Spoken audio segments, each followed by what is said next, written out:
All right. That song will bring some energy for us. Welcome, everybody, to our first episode of the Fuel Up series in 2025. We're excited to have you all join us, and we're going to be talking with some great industry leaders in the paving and asphalt industry with Dylan and Judd, and we'll get to their intros here in just a minute. Gentlemen, thank you for joining me. I appreciate you being here. Thank you for having us, man. I am pumped. I am pumped. I'm seeing all kinds of people on here with us right now, so we're excited, man. We're going to be dropping some golden nuggets, and yeah, that music, man. I was nodding and dancing and getting grooving. So I hope everyone's ready because we're about to drop some great value to y'all. Yeah, you can't stop that Absolutely. feeling. Thanks for having us, Shawn.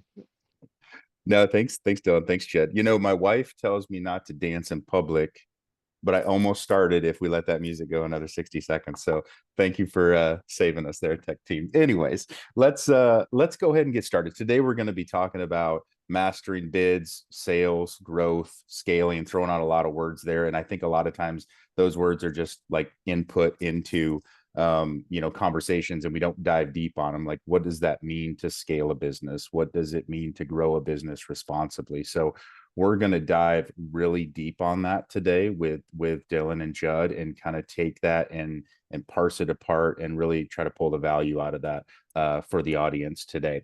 With that said, we're going to do some introductions here in just a minute, and I'll ask Judd and Dylan to introduce themselves. But just a couple housekeeping items. So we're going to be talking through essentially how to grow and scale your asphalt business and do it responsibly and do it well.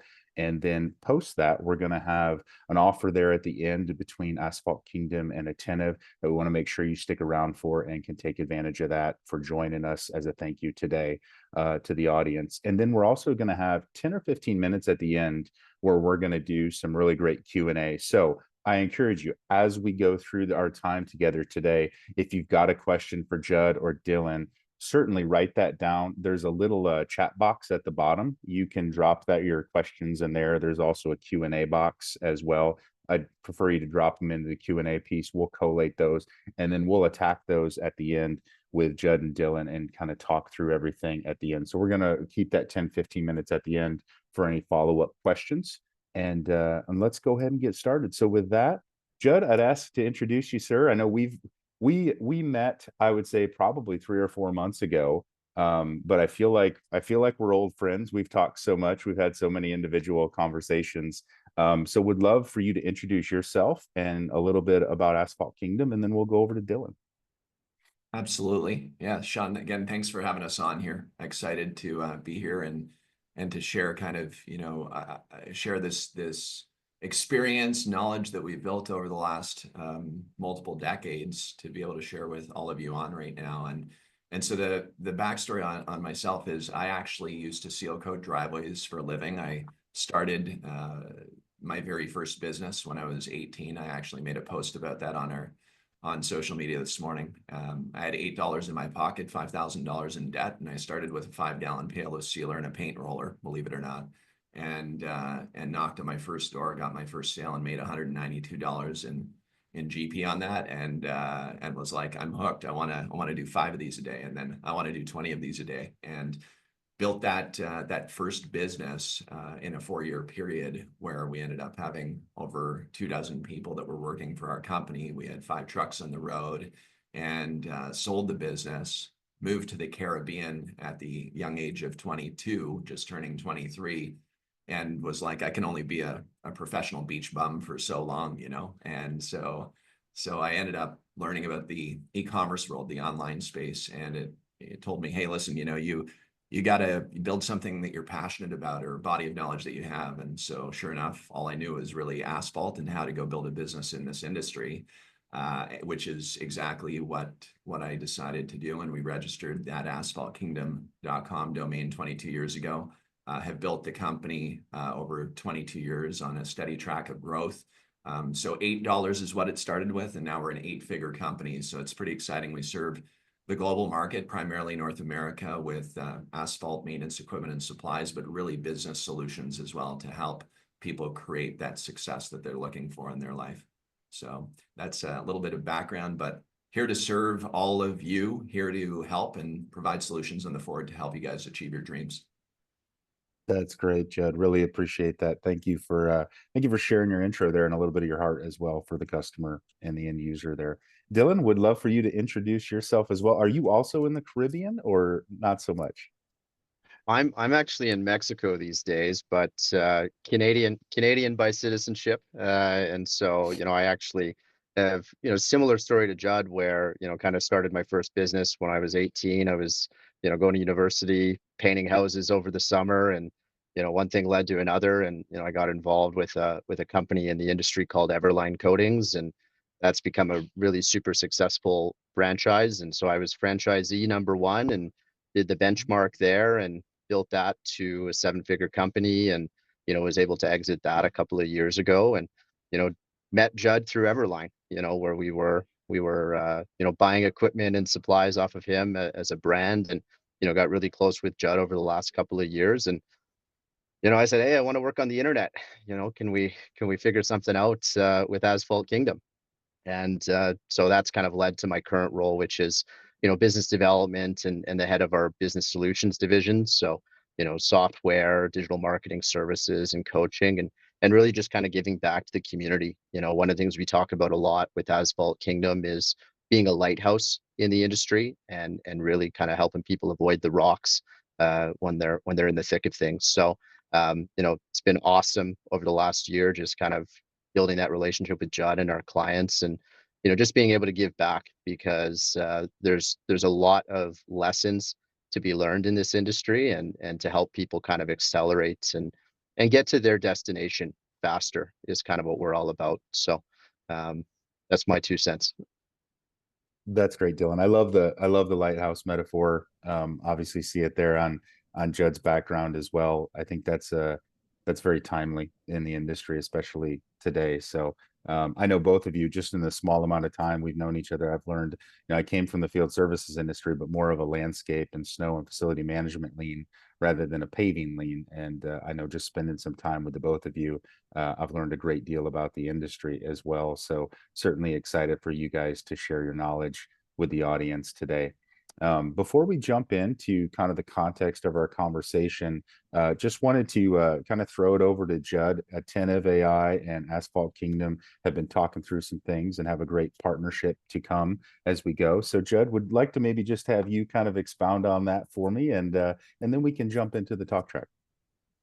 Absolutely. Well, super exciting news for our industry is that we've listened to you all for years, like literally 2 decades, and finally we've come up with the business solution that really has everything that you need in one place to be able to achieve your goals. And so a lot of the time when we're speaking about building a business, we're coaching our clients to grow and scale their business, we say you must have the processes and the systems that you can plug people into to be able to create success. It actually creates inevitable success if you do it properly. And so the processes in the system we'll call AK Dash as the platform, which is the all-inclusive business solution.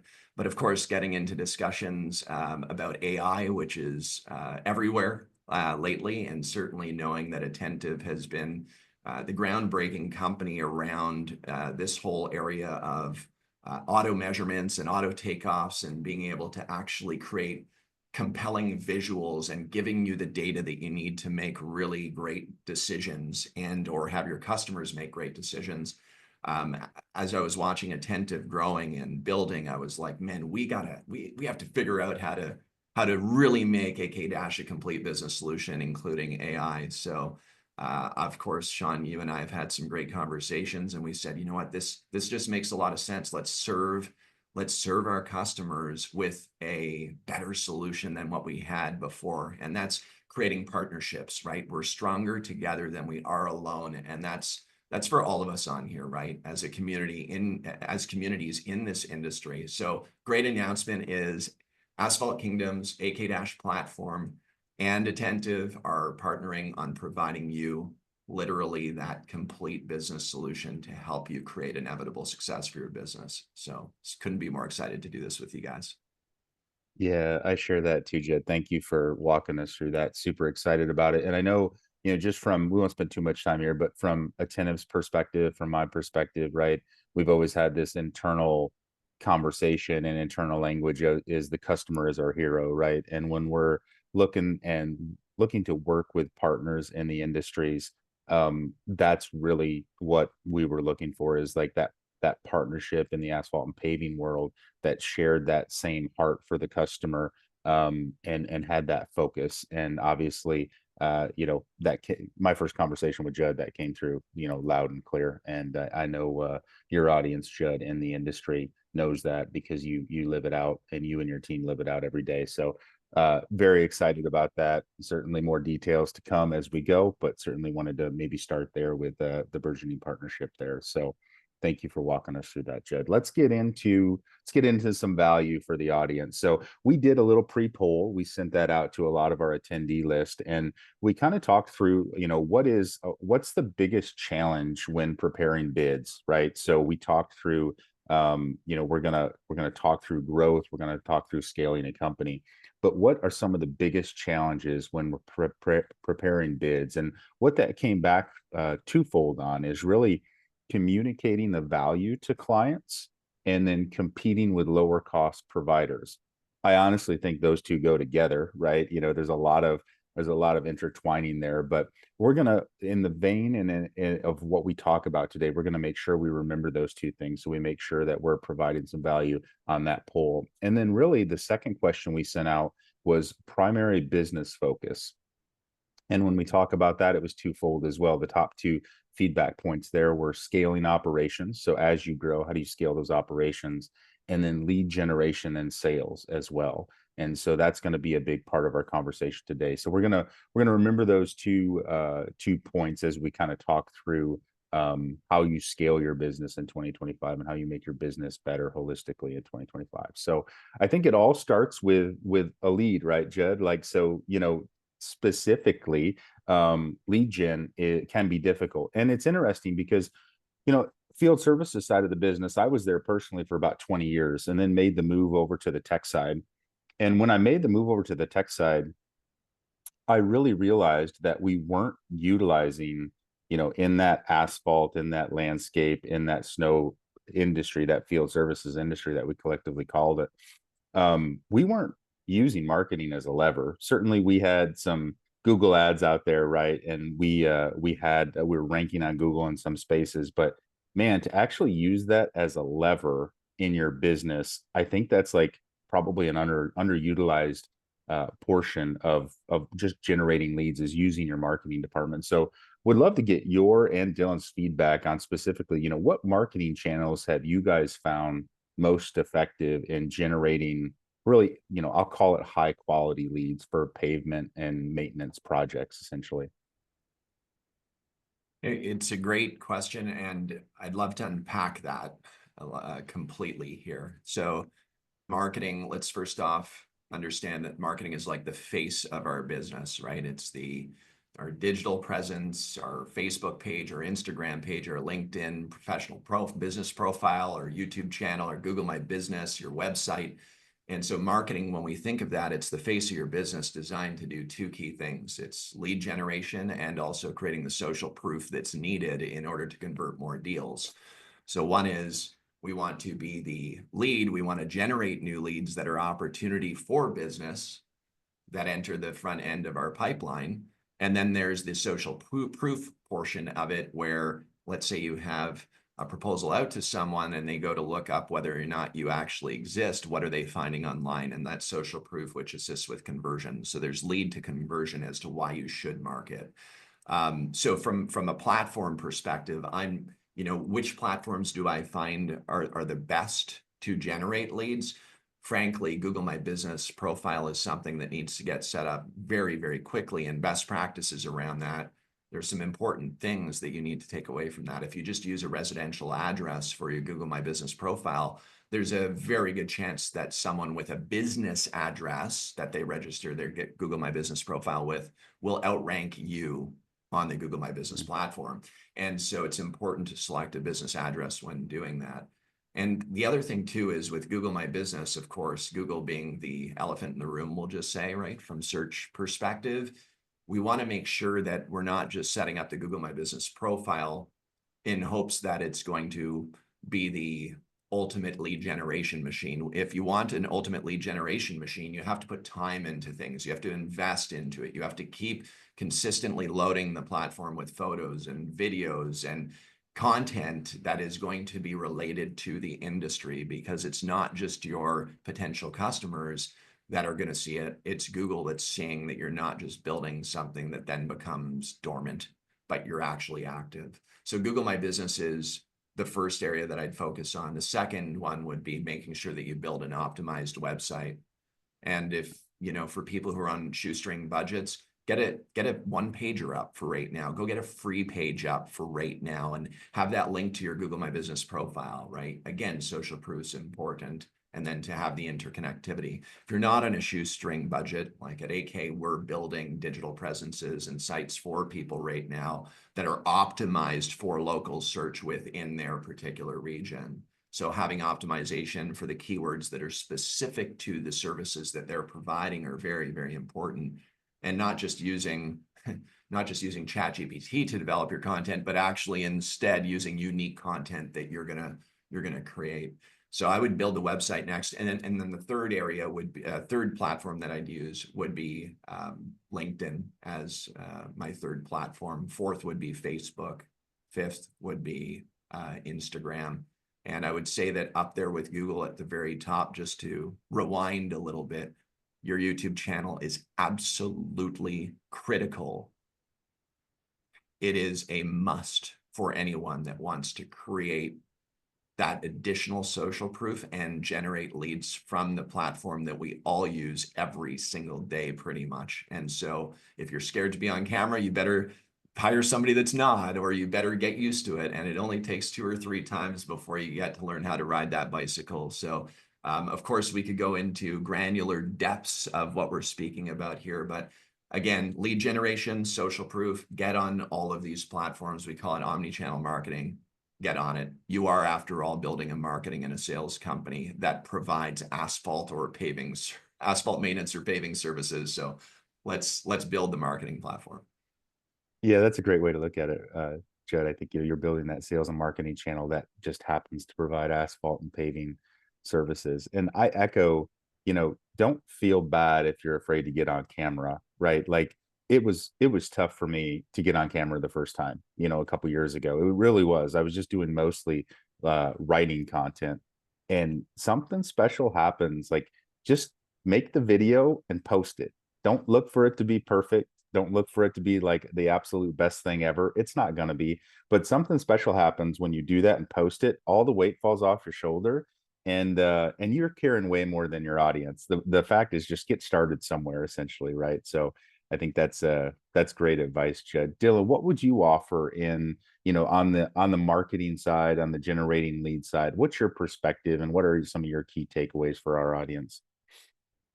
Well, I thought Judd did a really good job of just kind of describing the social foundation that you need. You need to kind of build the walls and the foundation for that, so that when your clientele is going out and saying, is this a real company? That you have all of that to back you up, and sort of his ranking there was perfect.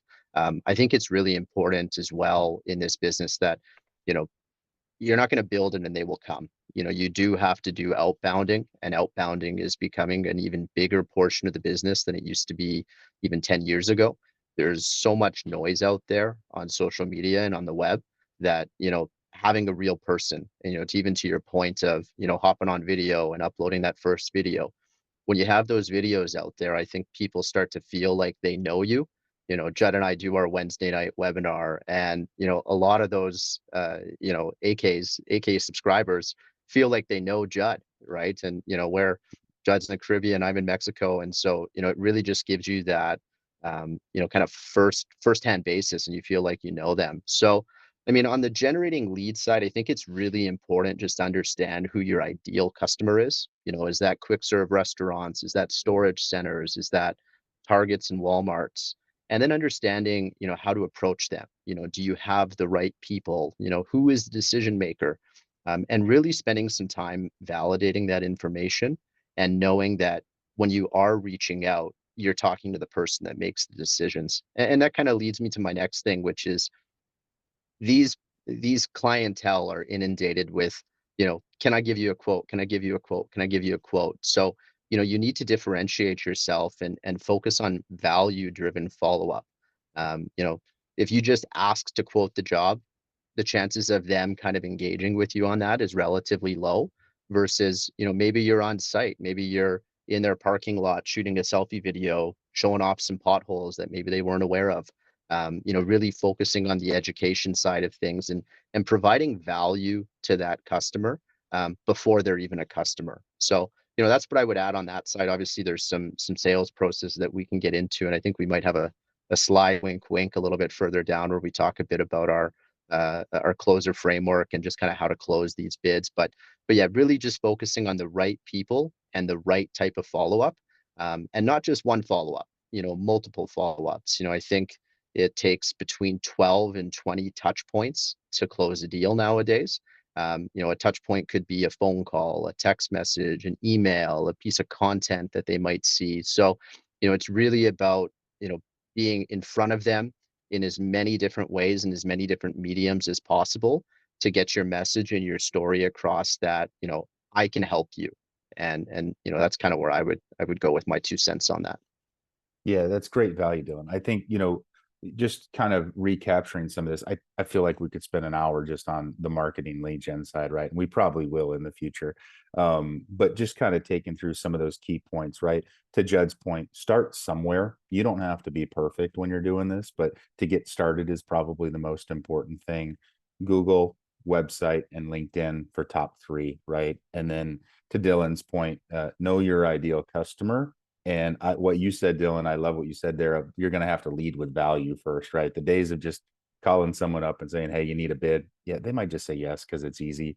But if you're providing some value of that's specific to them and knowing your ICP, I think those are some great takeaways, and I'll take those away from our conversation today. Dylan, I'd love to stay with you and maybe just move a little bit farther down the sales process and talk a lot about building a sales pipeline. So many people, whether you're just starting out in the industry or you've had an asphalt and paving business, for 2, 3, 5 years, whatever it is, many times you get into the industry, you're a true operator, right? You're getting your hands dirty. It might just be you getting started. Then you have a crew, you're managing the crew, you're project managing multiple crews. And sometimes sales can be scary. I know when I moved from operations into sales, I had no idea, right, what I was doing. But I think like actually having a process, and a lot of times that flows into actually having a sales pipeline, right? So could you maybe walk us through some of the critical stages of, let's just call it a successful sales pipeline in the paving industry? Sure. Yeah, I mean, I think, when we think about a pipeline, we think about it being an oil pipeline or a water pipe, and, that has flow through it, right? So, at the end of the day, with a pipeline, you're trying to, advance that prospect or that contact or that lead or whatever you decide to call it in your system. You're trying to move that down the pipeline.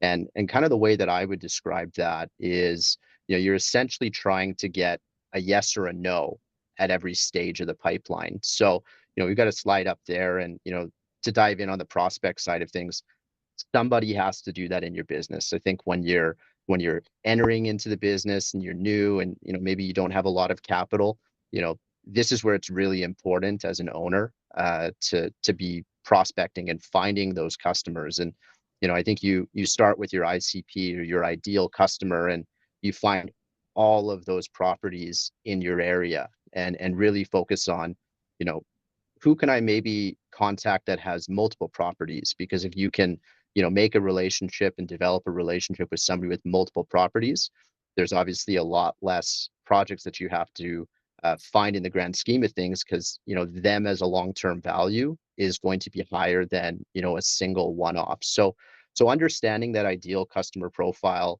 who you're targeting, and then, understanding that you have all of their information. Do you have their name and number? Cell phone number is great, email is great, what properties are they associated with, and, understanding how you're going to do your reach out to them. So, kind of for us, we start with the prospecting stage. So that's very general. That's wide funnel, wide net, cast the widest net you possibly can, and then understand and validate the information. Do you have the correct contact information for the people that you're going to be outreaching to? One mistake that you can easily make in this industry is, reaching out and calling somebody who, you don't have the correct contact info for. And you just obviously are not illustrating competence when you reach out and you're asking for somebody that doesn't work there. So, before you really start to engage in a marketing campaign, it's really, really important to validate your prospects and understand that you have the right points of contact for the properties or the stores that you're reaching out to.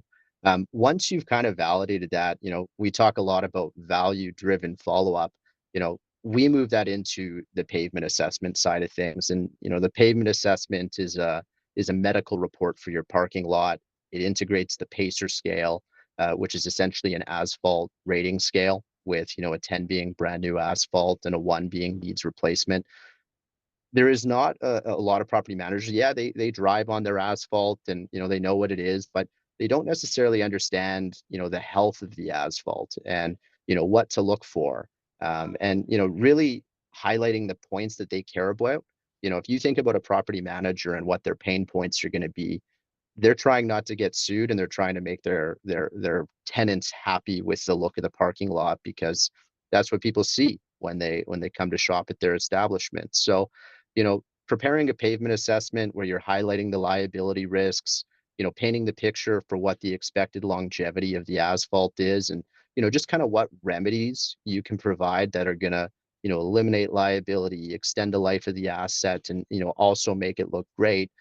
That's a really kind of encouraging value proposition, and something that I think a lot of our commercial clients can identify with. So, once you kind of get it through the pavement assessment stage, there's not going to be any pricing on there. It becomes a little bit easier to convert that into a proposal and actual pricing, and really just kind of start to nurture the rest of that pipeline. As you essentially are going for the close and ultimately revenue, which is what makes these businesses go round. No revenue, no oxygen, pretty tough to survive, right? So, Yeah, thanks for walking through that, Dylan. And I love that revenue and oxygen. It really is oxygen to your business there. And I think the looking at the pavement, right? Not just like, I think it undervalues our industry, right? When we look at just filling potholes, right? That's not what this is. The pavement is an asset. It needs to be managed. It needs to be cared for. It needs to be invested in. And I love the idea of that pavement assessment and using that Pacer scale to really dive in and put some metrics behind it. Judd, would you add anything to what Dylan said there in regards to just building a sales pipeline for your business following that marketing effort? Yeah, Dylan, fantastic job, by the way, amazing work on explaining that. I think to take it just a little bit more granular, now that Dylan, you've set the stage. um, each step has its own independent workflows. So if you look at the numbers that are on the screen, 1 through 5, each stage in this pipeline has its actual cadence, its workflow that you must follow in order to move it to the next stage. And see, that's what we do at Asphalt Kingdom and AK Dash. We've systemized it to hold you accountable, essentially. So you've got people that will push you, your circle will push you to make sure that you are using the system the way it's designed to do, and the cadences that are attached to each step, so that it becomes this systemized step-by-step process. You see, when we're out there trying to build our business and we're just winging it based upon what we think works, it usually doesn't end all that well. You go through more pain. Yes, you may grow, but the chances of going into hyper growth are going to be very challenging. People that are part of our community, who we've coached and are part of our roundtable communities, in a lot of cases have taken their business 100% in 100% growth year over year, just by implementing this step-by-step process. And so where I would go with this is just make sure that you understand that you're not beating yourself up if you're not understanding the granular aspects of each step of this. like, we would love to teach you that. We would love to share what that looks like and help you understand how to build a real targeted prospect list and how it doesn't have to be challenging and really time consuming. How to actually have outbound calls that are booking your pavement assessments on your calendar and you're just banging 100 calls a day yourself, or having someone else that can do it for a low cost monthly for you.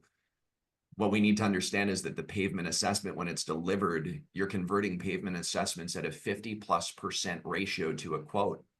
And then industry standard closing your quotes at roughly 25 to 30%. We now have activated a pipeline that's surfing the wave from left to right. If you look at those numbers, and the further you move along right, the more likelihood it is that they will convert.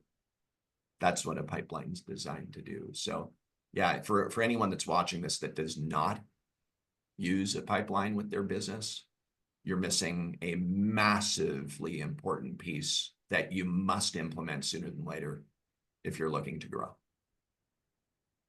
Yeah, well said, Judd. Just thanks for framing that out from a big picture standpoint. You know, when I think about businesses that I've seen, and this probably goes for any industry, right, as a whole, I've seen people wing it and they grow, but what happens is it's not consistent growth, right? It's hey, we get a spike here and then we lose customers and then we got to flatten out. We've got to figure things out.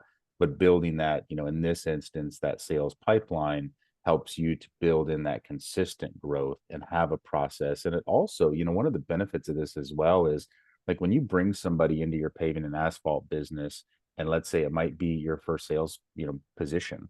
If you as an owner have been doing the sales mostly, but you're bringing somebody in to focus on growing the headroom in specific accounts that already exist and also winning new logos, for you to hone this process and have a sales pipeline process that Dylan and Judd just walked through, it creates a repeatable process, right? So getting that person ramped up quickly, bringing in revenue quickly.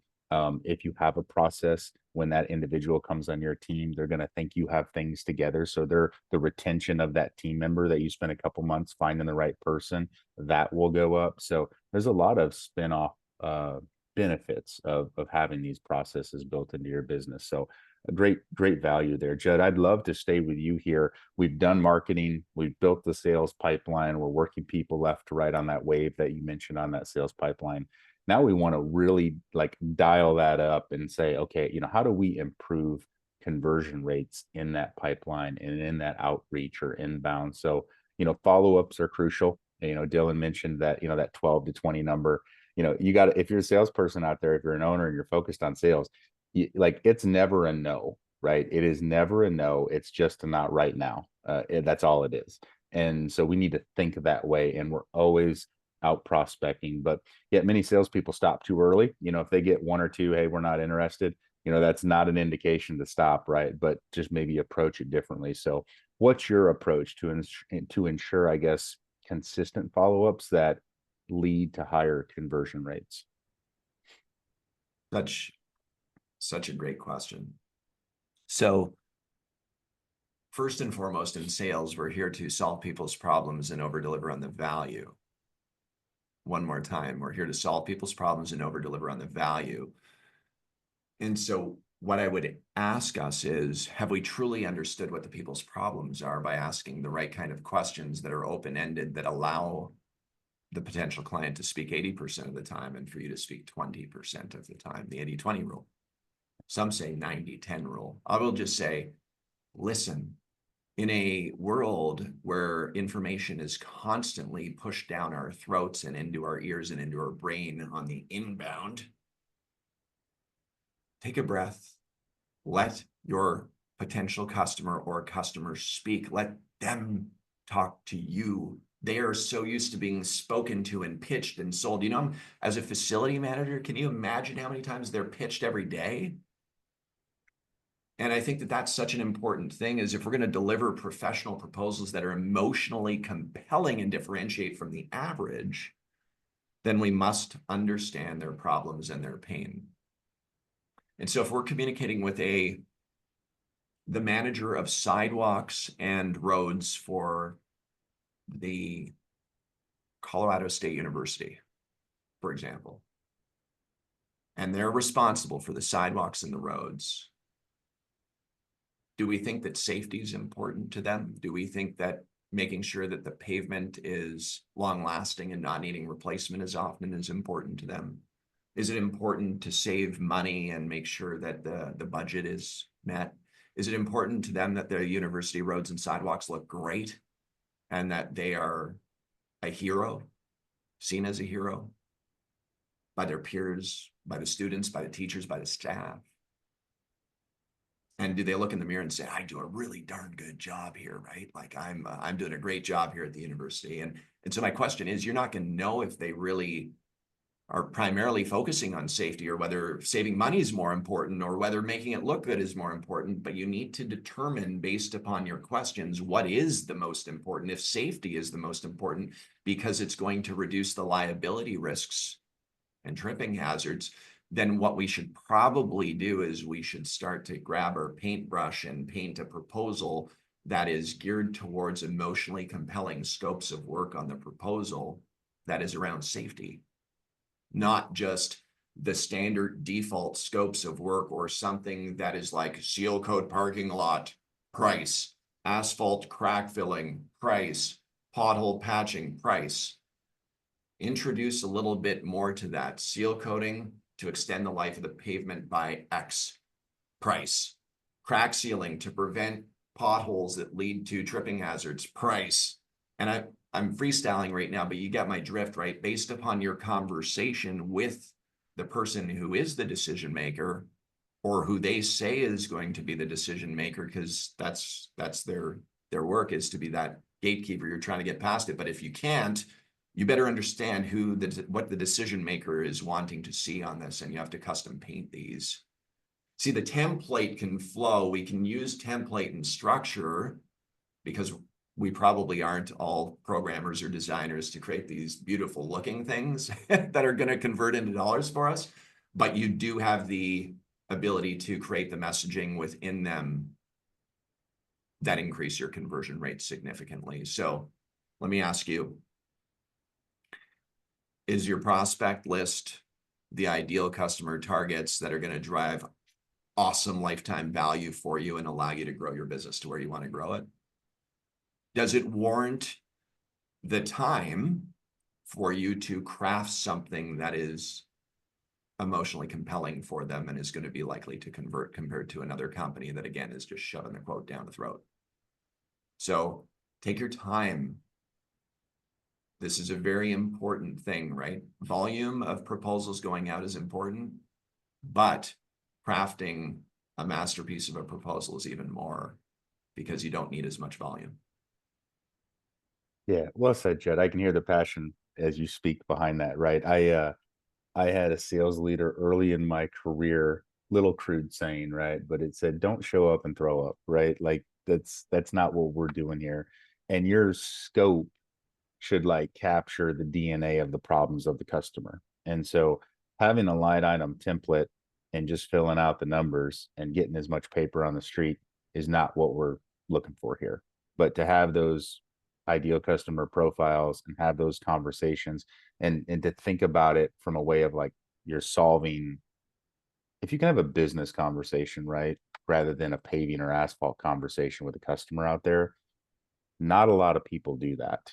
And if you can have that conversation, understand what their needs are, your ability to provide value back to them is, I mean, it just skyrockets in scale. So when we talk about scaling a business, I don't want what Judd just said to be lost on our audience there, and being very highly attuned to what your prospect and potential customer is saying there. For the sake of time, Dylan, I want to jump kind of, I think it's a natural flow here, addressing client pain points, right? So we're talking a little bit about, improving the conversion rates, and part of that is addressing the client pain points.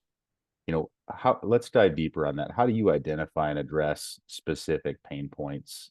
Let's use that even example that Judd mentioned with Colorado State University, right? Those facility managers, those property managers. How do you help identify some of those specific pain points and focusing on them? I think we've talked a couple of times about kind of those three L's, the liability, the longevity, and the look side of things, as it comes to the customer themselves. I think, anybody who's been in sales or has done sales understands that, sales is trust. People buy from people they trust. And, what makes up trust? I had a great little graphic from, my first venture, and it was, character, common sense of purpose, and competence, right? That's what you're trying to show to any prospect. And really, to dive in on kind of the common sense of purpose side of things, because it ties right into, those 3 L's, is what are they actually looking for, right? We can go out there, we can fill cracks, we can paint lines, we can seal coat, we can fill a pothole, but so can a lot of other people. So really understanding, what that clientele is looking for, you know, just to give you a couple of different like avatars, our client at, Colorado State University, they might be budget strapped, didn't get the endowment that they were expecting. And so the most important thing to them is going to be safety.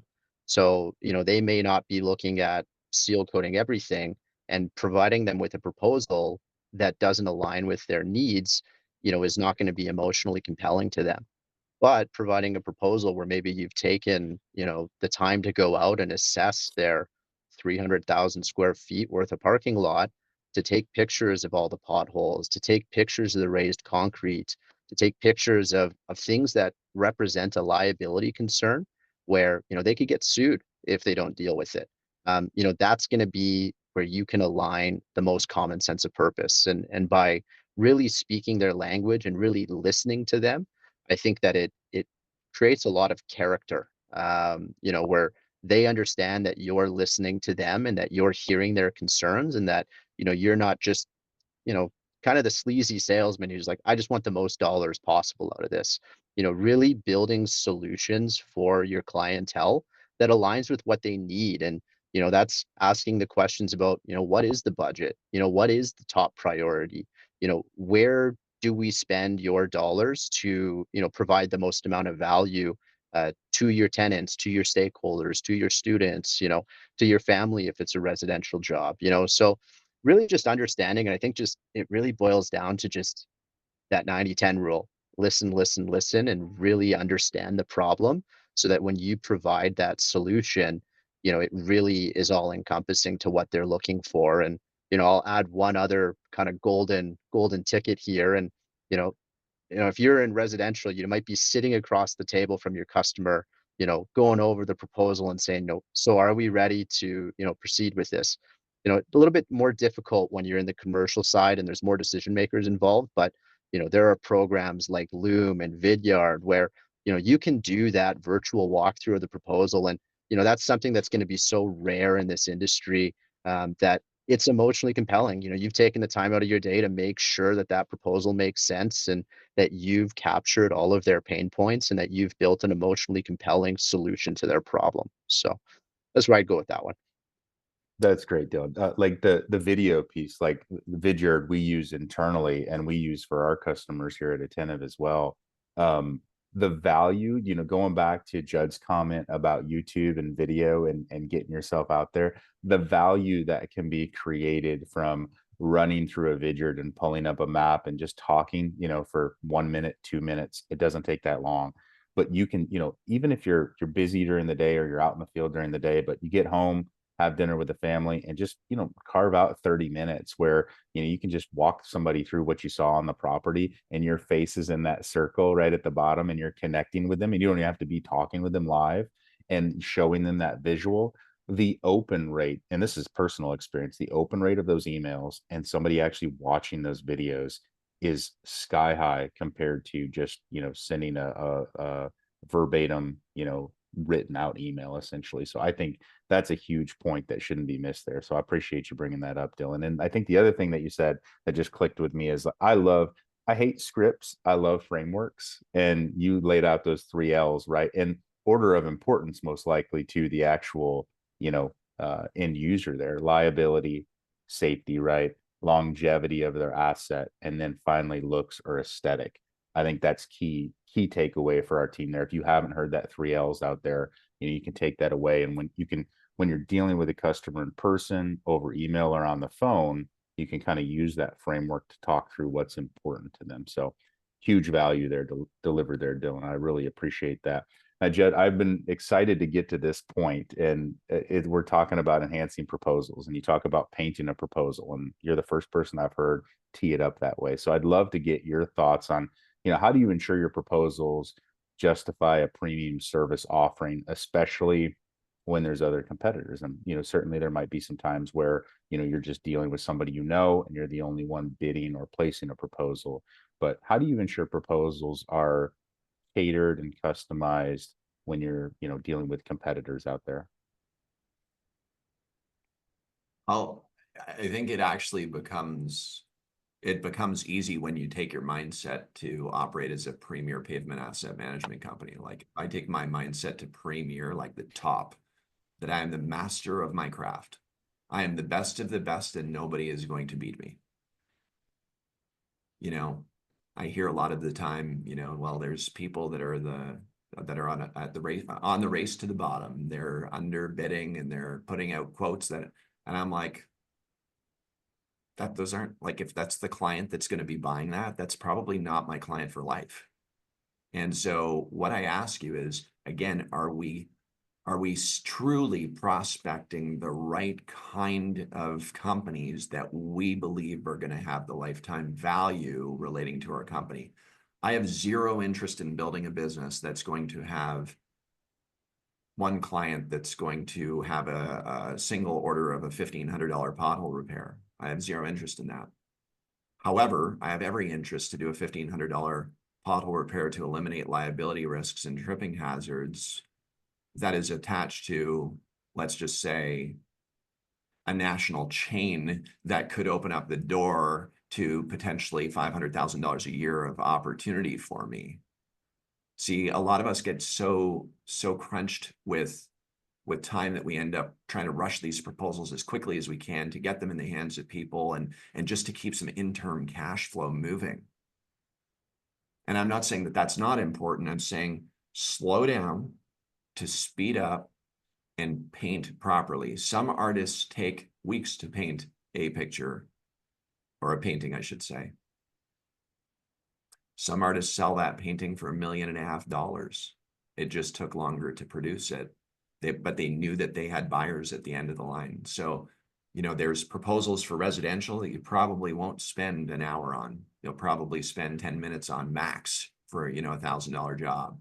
But when it comes down to producing proposals that are a lifetime value of $50,000 or $60,000 or $70,000, you may start to, think about slowing down to speed up and really crafting this thing properly and getting a video walkthrough of their lot and uploading it, like we were saying, right to YouTube, having that link on your proposal, truly delivering something that is the difference that makes the difference for your business. Look, at the end of the day, it's just like, are you going to operate in the average business mindset? Or are we going to move to the upper echelon of the way that we're going to perform as a company? And that comes down to really not just figuring it all out on your own. It's by being on these webinars. It's by being a part of the roundtables. It's by being a part of the Top Contractor School with Brian Hess. It's a part of being a part of all of these communities to level up. And it's all of our communities that come together to improve this industry. But I think that any of these clients that are important to you, you have to put the time into. So I could go really granular on this, Shawn, but I think from a high level, like if anyone watching this, by the way, wants to reach out to us, you can reach out to us through our social media platforms or give us a call, and we'll be happy to go more granular with you to help you understand things a little bit deeper. Yeah. Another thing to add in here is that, creating a proposal from scratch is hard. Having something that's proven to work that actually has, $500 million worth of proposals pushing through something that's already activated and working for other companies. Use something that works really, really well already. And then having the Attentive.ai integration of going that next level into a massive step up from just doing your manual measurements in Google Earth. There's this whole other level that you can adopt and start to use for your business to create more wow factor with the people that you're pushing these out to. So you'll save time, you'll convert more deals and ultimately scale your business faster. I love that analogy. You can speed up your velocity on one side, right, of speed to market with your proposal, but the key there is it creates more time to think through your ideal customer profile and customize that scope of work. And you're really focused on, I always call them high leverage tasks rather than stuff that needs to get done that you typically have to do yourself, but you're really pivoting your focus to high leverage tasks that provide more value and more conversion for your business as well. I think that's critical. Um, I know we're up against the wall here on time. I want to make sure we wrap up here towards the end, and we've got some great questions in the chat as well. But Dylan, maybe if you could just briefly kind of talk through. I want to make sure we hit on this leveraging tools and technology. Judd mentioned the partnership there, but in general, how can tools like AK Dash or similar platforms really streamline that sales process from that pavement assessment we talked about to actually closing the deal and moving forward with project management? I think when we think about tools, we're always thinking about time, right? If we're using a tool, it's probably because it saves time. I've been in pavement maintenance, I've been in painting. Painting, we always said, use the biggest tool for the job. Don't use a 4-inch roller when you can use an 18-inch roller and cover more ground quicker. So, I think that's the mentality that I have towards tools. AK Dash, for example, we have the AI Smart Agent. Elevator pitch for that is pretty simple. Never miss a call again, right? If you're missing calls, you're missing business. By operating on a pipeline and potentially using a task environment where you're automating emails. If you've got 100 quotes out, that means you got 100 follow-ups. We talked about 12 to 20 touch points to close a deal. If you've got 100 proposals out and you need to do 12 to 20 touch points, well, you do the math. That's a lot of touch points. It's a lot of emails. It's a lot of phone calls, and so really do what you do best and delegate the rest. Like if sending emails and stuff like that are going to be similar can be done automated, it's going to free up your time to go out and do what only you can do, which is maybe chasing down prospects and chasing down quotes or reaching out to those proposals that you have in motion to really kind of push those across the finish line. So with tools, something like Attentive AI, being able to speed up your takeoff process where, you just plug in the address and your takeoffs are done and you just got to do the math on what you're charging for it. Everything has a cost. And, I'll use the analogy of, if you're adding a salesperson or an operations person, I used to value my time at $150 to $200 an hour. And, when you add that up over 40 hours and, wherever you're spending that time, it becomes really easy to make the decision on if you need to add a person into a role to start maximizing your time so that you can do what you do best and delegate the rest. Yeah, well said, Dylan. It's not, you're not gaining back time to do nothing with, but like we mentioned earlier, you're pivoting to be able to really focus in on what really moves your business forward. You could have 15 things to do that day, but when you look at your list, right, there's probably two things that are gonna, really pull you forward and pull your team forward and create more opportunities for your team to grow and expand inside that industry in particular. So I think that's well said. We're going to get to a couple questions. We've got a lot of questions in the chat. We're not going to be able to get to all of them, but first we'd like to just appreciate those of you who stayed with us till the end of this webinar here.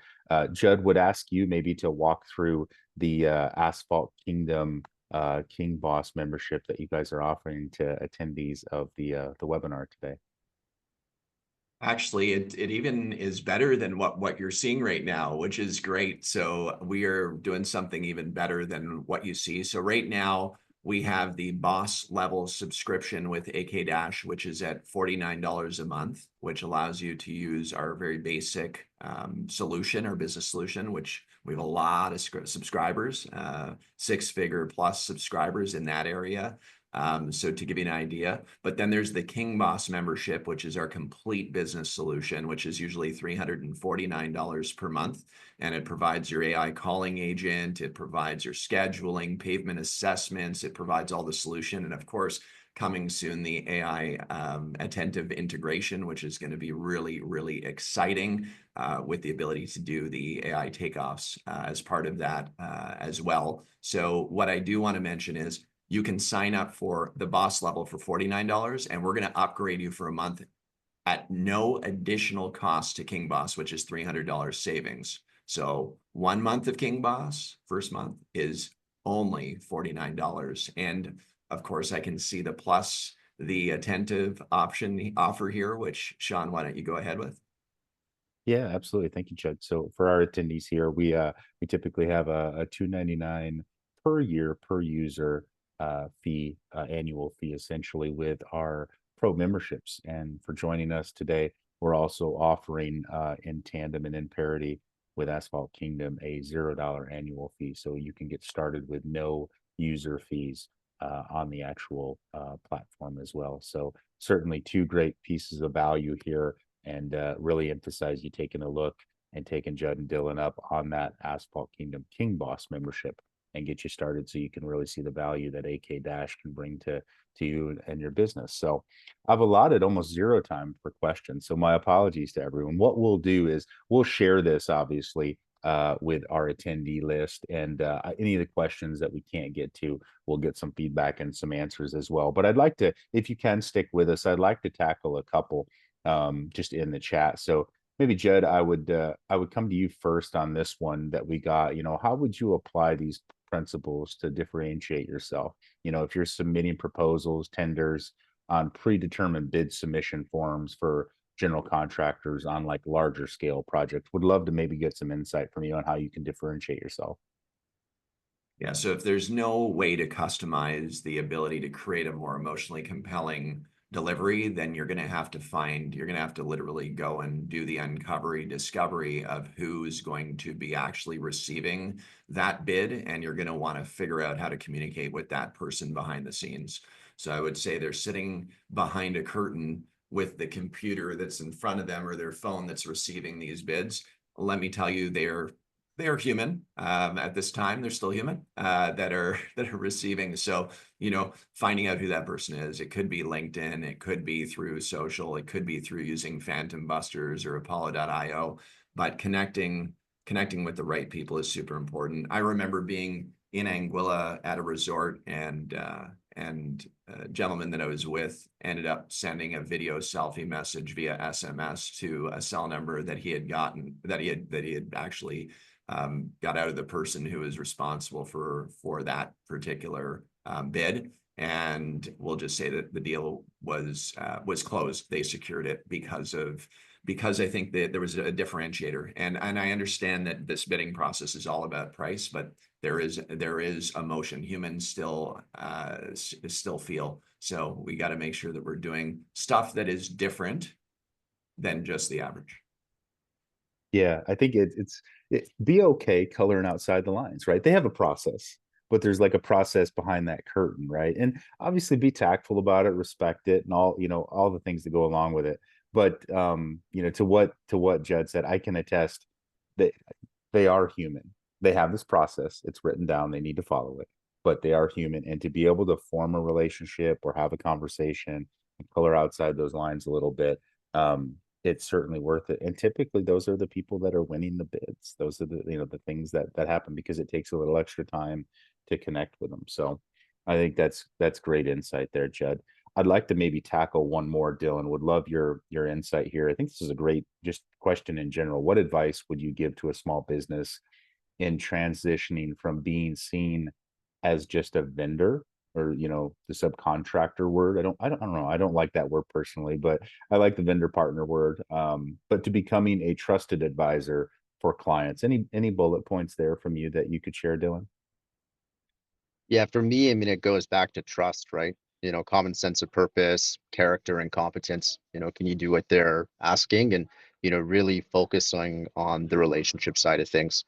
If you think about what you want to come out of that relationship, you want to be their call when they're figuring out budgets, when they're figuring out what their action plan is for actioning their issue, whether that's potholes and safety and making sure that, Mr. and Mrs. Smith and their daughter Ella doesn't fall in the parking lot if that's the issue. You want to be able to come up with a plan to be able to approach them. But, I think something that gets lost sometimes with, how quickly technology has expanded is that we're all still human, right? And, being that relationship driven contractor and, taking them out for a cup of coffee or taking them for lunch and just saying, thank you, I appreciate our relationship. And, I want to continue being your go-to advisor when it comes to anything asphalt in your world.